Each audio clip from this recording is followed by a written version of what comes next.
mengerjakan soal nomor 1 di bab non vektor. Diketahui P sebagai berikut. P didefinisikan sebagai matriks 2 kali 2 dengan aturan bahwa matriks A ditambah D atau matriks diagonalnya itu sama dengan 0. Dengan diberikan definisi juga bahwa A, B, C, dan D adalah anggota bilangan real.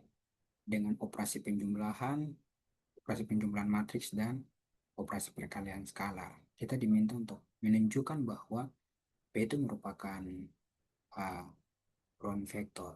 Kalau diberikan dalam sebuah matriks, ya berarti akan diberikan, kita hanya tunjukkan saja apakah dia itu merupakan suatu ruang vektor atau bukan.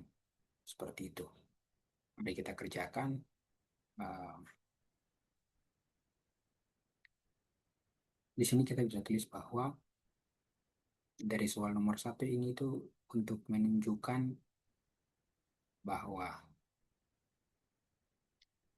P adalah ruang vektor. P yang didefinisikan sebagai matriks 2 kali 2 dengan uh, diberikan definisi bahwa matriks diagonal itu A tambah D itu sama dengan 0.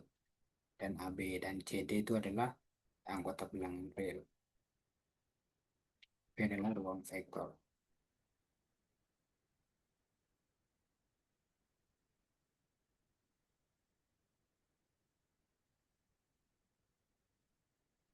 Kita tulis A, B, C, D. Ini kalau di matematika baca di mana A matriks diagonal itu ketika dijumlahkan itu sama dengan 0 dengan entry A, entry B, entry C, dan entry D itu anggota bilangan real.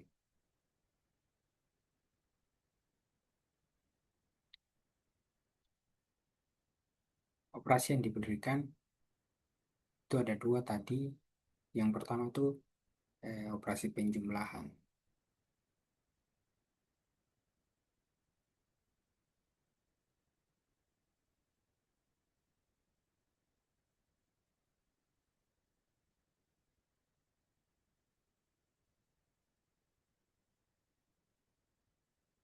Tapi di sini disebutkan bahwa perkalian skalar dengan operasi penjumlahan dengan operasi perkalian skalar. Biasa artinya bahwa seperti biasa kalau kita punya matriks K dikali AB, CD itu berarti K dikali A, K dikali B, atau K dikali C, B, C, K dikali D. Seperti itu. Nah, untuk syarat untuk membuktikan bahwa P adalah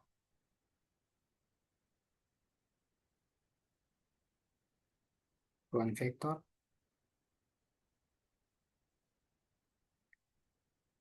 kita bisa lihat nih caranya itu dengan tunjukkan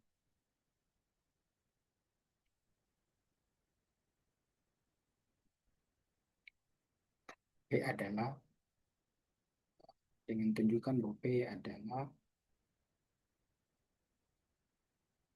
subruang. Subruang dari mana? Subruang dari ruang vektor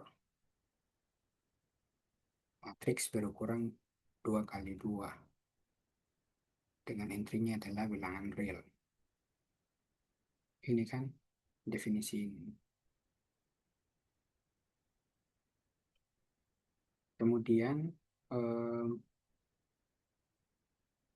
dari matriks 2 kali 2 ini kita bisa lihat bahwa dari definisi ini kita bisa lihat sesuai dengan definisi bahwa semua matriks, pokoknya matriks apapun itu dia semuanya itu berukuran 2 kali 2 adalah bilangan real.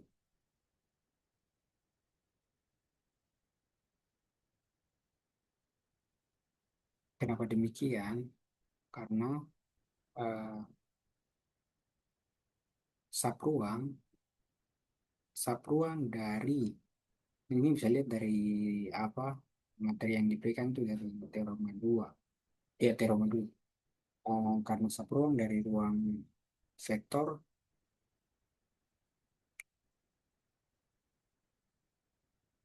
sapruang dari ruang vektor itu pasti ruang vektor. Nah, dia harus memenuhi tiga syarat.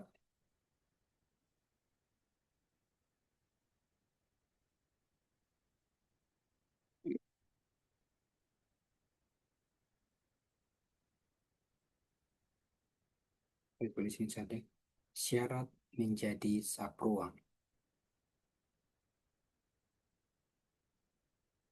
Syarat yang pertama, P itu, matriks P itu, bukan matriks P, P saja yang didefinisikan sebagai matriks kurang kali 2, 2 kali 2, P, ruang vektor P itu tidak kosong. Kemudian yang kedua,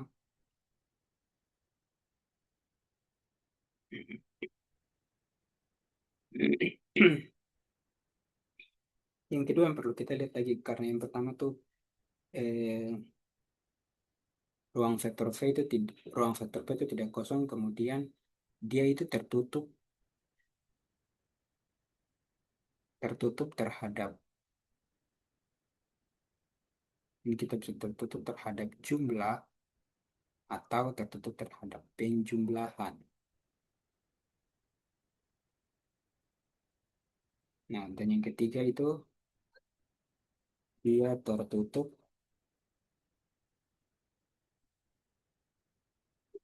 terhadap perkalian skala.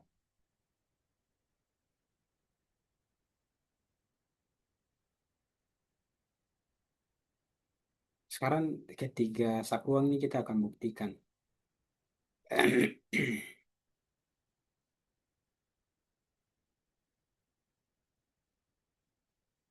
Saya tulisin saja, kita buat dengan eh, langkah satu, saya tulis ini tidak kosong, tidak kosong. Ini apa, ini syarat yang pertama.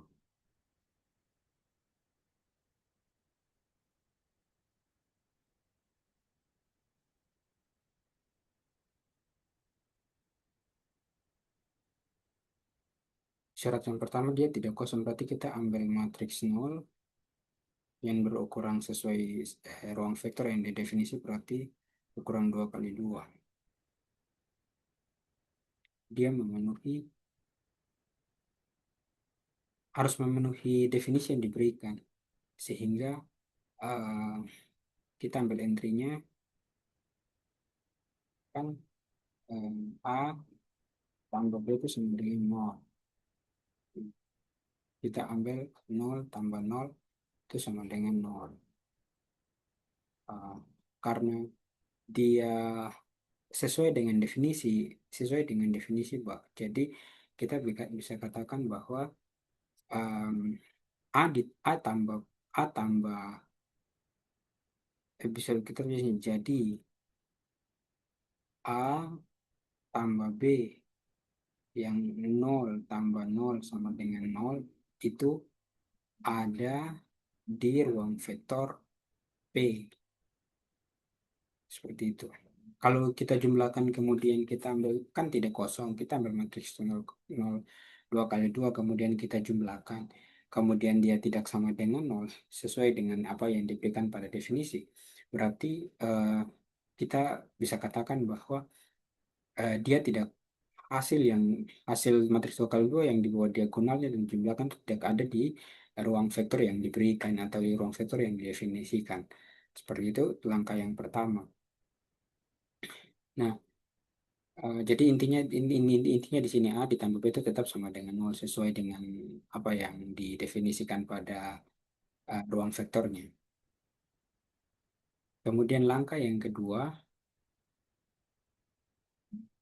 tertutup terhadap penjumlahan. Tertutup terhadap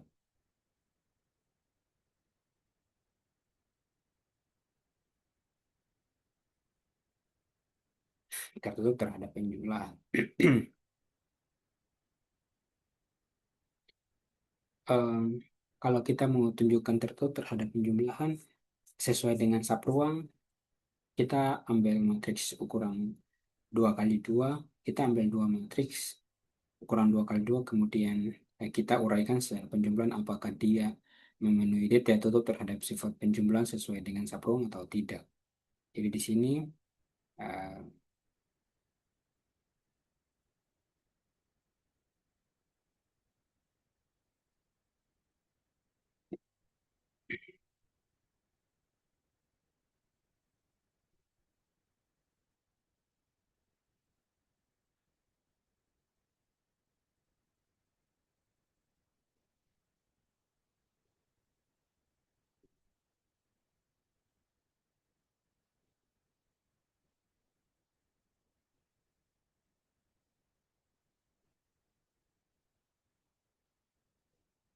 kita lihat entry-nya sesuai dengan definisi subruang, berarti A tambah D itu sama dengan nol.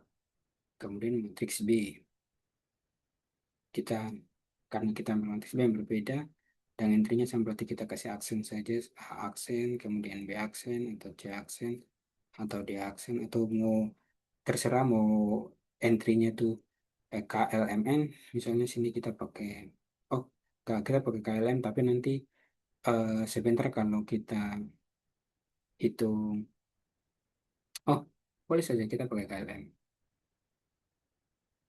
Nanti kita pakai skalar itu di bagian yang ketiga, jadi tidak apa sih, misalnya K, L, M, KLMN. Hmm, dengan KLMN.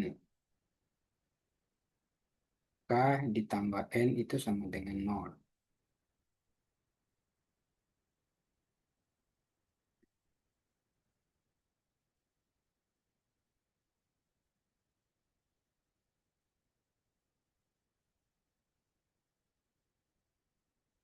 Jumlah atau penjumlahan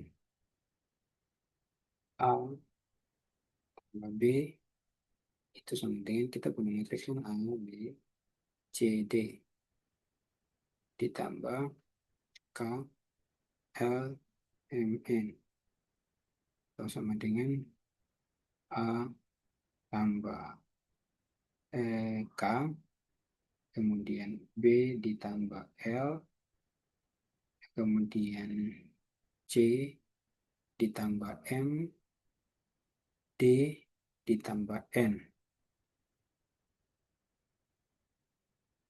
Nah, sekarang kita cek syarat sesuai dengan definisi yang diberikan pada subruangnya. Berarti sini saya bilang cek syarat, atau kita mencek syarat sesuai definisi subruang. Definisi subruang vektornya. Berarti kita bisa lihat sini. Di entry yang pertama kita punya A tambah D ditambah yang kedua K ditambah N.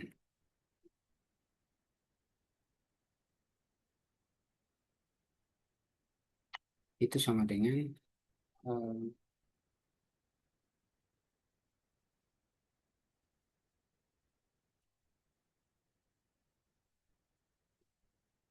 A ditambah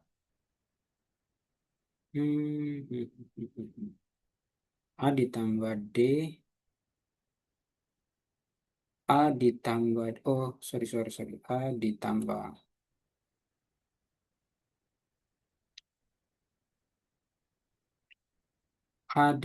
D sama dengan nol, K ditambah D sama dengan nol. Sehingga eh, kita bisa langsung uraikan saja sini.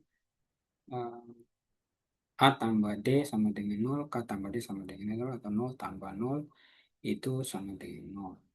Ah, jadi kita bisa katakan bahwa ah, ini dia memenuhi atau dia tertutup terhadap penjumlahan.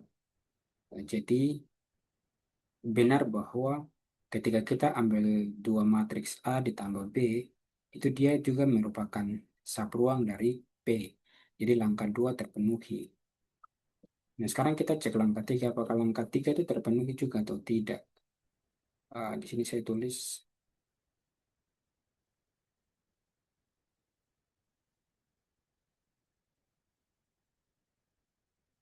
dia tertutup terhadap kalian skala. Ini bisa kita tulis syarat yang ketiga. Syarat ketiga. Langkah ketiga sebagai syarat C. Langkah kedua ini bisa kita tulis sebagai syarat kedua. Nah, sekarang kita lihat. eh, kita ambil skalar K anggota bilangan real dan A itu anggota dari subruang P. Sehingga skalar anggota bilangan real, sekarang kita cek syaratnya. Berarti eh, kita punya skalar, kemudian kita punya A itu subset dari P, berarti dia berukur juga berukuran anggota berukuran 2 kali 2. Sini saja. K dikali A atau sama dengan K dikali intri A, B, C, D.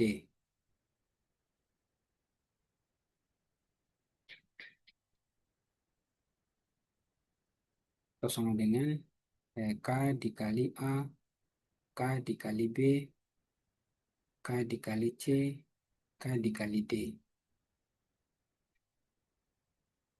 Cek syarat atau sesuai definisi yang diberikan. Ini kan diagonal A ditambah diagonal B.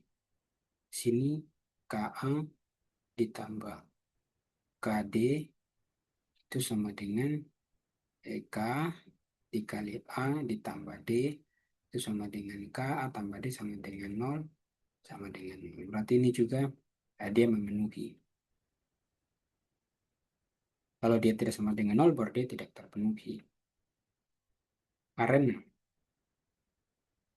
ketiga syarat,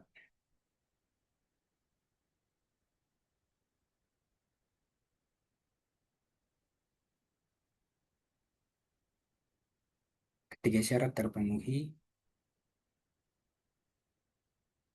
maka P subruang itu merupakan ruang vektor. Oke, jadi untuk mengecek bahwa dia adalah um, kita menunjukkan apa adalah subruang vektor dengan menunjukkan tiga syarat yang diberikan saja. Yaitu P tidak kosong, tertutup terhadap penjumlahan, dan tertutup terhadap perkalian skala. Oke, nanti kita lanjut untuk soal nomor 2 di video berikutnya.